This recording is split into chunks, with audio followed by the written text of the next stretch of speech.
বন্ধুরা আজ তোমাদের আমি লাইভ দেখাবো যে দুটো ফিমেল পাখি কেন ঝামেলা করে। দেখতে পাচ্ছ, কারণ যখন একটা পাখি তার ডিম পাড়ার উপযুক্ত সময় হয়ে থাকে এবং দেখতেই পারলে এই হাড়িতে কিন্তু ঢুকছিল, ঢুকে আবার বেরিয়ে এই ফিমেল পাখিটা তাড়া করছে।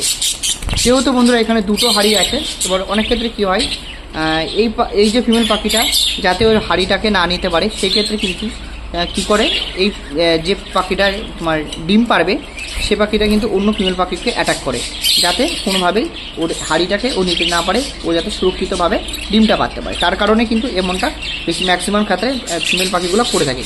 সে আমাদেরকে কী করতে হবে বন্ধুরা, এই দেখো যে পাখিটাকে ও কামড়ে দিচ্ছে বারে বারে, যে ফিমেল পাখিটাকে, এটাও একটা ফিমেল পাখি, ও হাঁপিয়ে গেছে, ওই এই ফিমেল পাখিটাকে ভয় পাচ্ছে। তাই ও আমরা কী করবো, এই যে ফিমেল পাখিটাকে ওটাকে আমরা ধরে আলাদা করবো। দেখতে পেয়েছ, ওটা কিন্তু ঝামেলা মারপিট করে দিয়েছে। এই এই এই এই এই দাঁড়া দাঁড়া দাঁড়া দাঁড়া দাঁড়া দাঁড়া বন্ধুরা, ওদেরকে আলাদা করে দিই, নাহলে কিন্তু খুব ঝামেলা করছে। এইভাবে কিন্তু নাহলে আলাদা করে দিতে হবে, নাহলে কিন্তু ওকে কামড়ে দেবে, বুঝতে পেরেছ? তবে এখানে কামড়ে ধরেই আছে, আমি কিন্তু ছাড়ানোর চেষ্টা করছি। হ্যাঁ দেখতে বলুন বন্ধুরা, এখন আমি এটাকে ধরে নেবো। এই কাপড়ের মাধ্যমটা কিন্তু আমি ওকে ধরে নেবো, যাতে ও আমার হাতে না কামড়ে দিতে পারে। এখনও কিন্তু ঝামেলা চলছে, আমাকে কামড়ে দিচ্ছে। দেখতে হয়েছে বন্ধুরা, দেখো আমার কাপড় কামড়ে ধরে আছে, কতটা অ্যাগ্রেসিভ হয়ে গেছে। দেখো কতটা পরিমাণে একটা পাখি মানে রেগে যায়, যার কারণে কিন্তু এমন হয়ে আছে। আমরা তাহলে কী করবো, ফিমেল পাখিটা কিন্তু অবশ্যই কিন্তু অন্য খাঁচা দিতে হবে। এটা যেহেতু ডিম পারবে, আমি তোমাদেরকে দেখাচ্ছি, এই ফিমেলটার পেটে কিন্তু ডিম আছে। তোমরা দেখো, এই ফিমেলটার পেটে কিন্তু ডিম আছে, দেখতেই পাচ্ছ, কিন্তু কামড়ে ধরে আছে কাপড়টাকে, কতটা রেগে আছে দেখো, বুঝতে পারছো তো? দেখো তোমরা এখনো কামড়ে ধরে আছে, বাবা রে।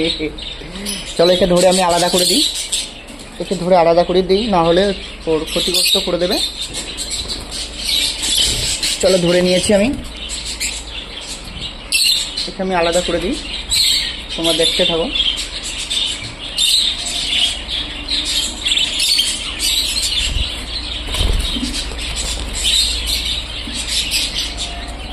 এই দেখো বন্ধুরা, আমি ধরে নিয়েছি ফিমেল পাখিটাকে, এখন কিন্তু ওকে আমি আলাদা করে দেবো। তোমরা কিন্তু অবশ্যই কিন্তু এরকম করবে, ফিমেল পাখি থাকলে, দুটো ফিমেল পাখি যদি মারপিট করে কিন্তু অবশ্যই আলাদা করে দেবে, নাহলে কিন্তু তোমার যে ফিমেল পাখিটা কামড়াচ্ছে ওটা কিন্তু ক্ষতিগ্রস্ত করে দেবে। এবং তোমাদের কাছে অনেক পাখি থাকলে তাদেরকে আলাদা একটা খাঁচা রাখবে, যাতে সেখানে তোমরা রেখে দিতে পারো, যাতে পাখির যেন কোনো রকম ক্ষতি না হয়। এই দেখো কিন্তু আমি কিন্তু দেখো ফিমেলটাকে ধরে এখানে রেখে দিচ্ছি এই খাঁচাতে, কিন্তু এই খাঁচাতে কিন্তু আরও অনেক ফিমেল পাখি আছে। এখানে কিন্তু আমি ফিমেল পাখিদের রেস্টের জন্য রাখি, ঠিক আছে? এখানে রেখে দিলাম, দেখো কিন্তু আর কোনো রকমের সমস্যা হবে না, ঠিক আছে বন্ধুরা? তাহলে যাদের পাখি কিন্তু এরকম প্রবলেম করছে, তারা কিন্তু অবশ্যই কিন্তু দুটো পাখিকে আলাদা খাঁচায় দিয়ে দিতে পারেন।